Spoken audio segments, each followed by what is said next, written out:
Artsy Experiment Number 3. Spray varnish as a fixative for Ranger's distress markers. This video is to demonstrate the use of Krylon's UV Archival Spray Varnish number 1378 on pages drawn with Ranger's distress markers. After the layout is coated with the varnish spray, the distress markers will no longer run or move. But please take the page to a well-ventilated area when doing any type of spraying with fixatives. Okay, I'm out on my patio in the morning. It's a beautiful day outside, beautiful day in the neighborhood. And what I'm going to demonstrate today is a page out of the Faces journal that I'm working in. This is a drawing, a sketch drawing I did with Ranger's distress markers. And because the markers are water soluble, if you do not spray any type of fixative on them, the ink will move. So I'm going to use my Krylon UV Archival Varnish, number 1378. And I'm just going to spray the entire page. Well, before I do that, though, I decide that I'm going to use my water brush to demonstrate to you that before the page is sprayed with fixative, that the ink is very water soluble. I can move it around on various areas on the page. I'm working in the background, so it won't make so much of a difference. So I did this page several weeks ago. Well, I should say several days ago. But the distress marker is still very soluble. In fact, I can move it from one side of the page to the other. I don't really like that area so dark, so I just kind of wipe that away with my hand. So I do not want that to happen if I happen to spill water on the page, so I'm going to spray it with this fixative and show you how it works very well for preventing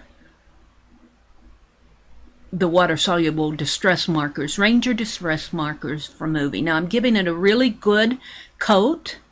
I'm holding my spray can a little bit closer to the page. They recommend about 12 inches, 8 to 12 inches away when you're spraying, but because I'm outside and it's not terribly windy, but it's a little breezy, and I want the fixative to land on the page instead of on my table. So I'm giving it a very good coat of this Krylon Archival Fixative, making sure that all areas of the page are covered. Don't want any gaps in there. And you can see I'm going to hold it up now, and you can see that how wet the page is with that fixative. I'm going to set it over on the cement area here to dry, and we'll let it dry, and then in the next segment here you'll see where I come back and test out the dry page. And here it's dried, and I've come back, and still a beautiful day in the neighborhood. My pretty impatient plants, I just enjoy these so much. And there's my Teddy Roosevelt Faces page, probably one of the more successful pages that I've done.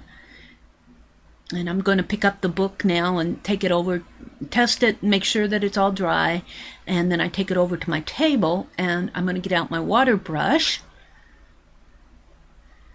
and see if I can move any of that fixative with my water brush. And go back down to that same area on his suit, and on the background you see the water just kind of dribbles down into the edge, and none of that fixative is moving. None of the ink is moving. None of the distress marker is moving on the page. It just wets the area. You can really see that over on this page as I swipe it across there, and in this gray area, and you can see here the water will just bead up on the page instead of moving the ink. So I'm very happy with this. I'll probably use this on my other experiments. I give it an okay. And not that it's the only type of fixative I use, but I know that Krylon's UV Archival Spray Varnish number 1378 works on my page. So there's Teddy Roosevelt. I'm very happy with this page. Keep saying that. I'm happy with some of these pages. I think this is one of the more successful pages that I've done. Got the quote on there and some of his bio information.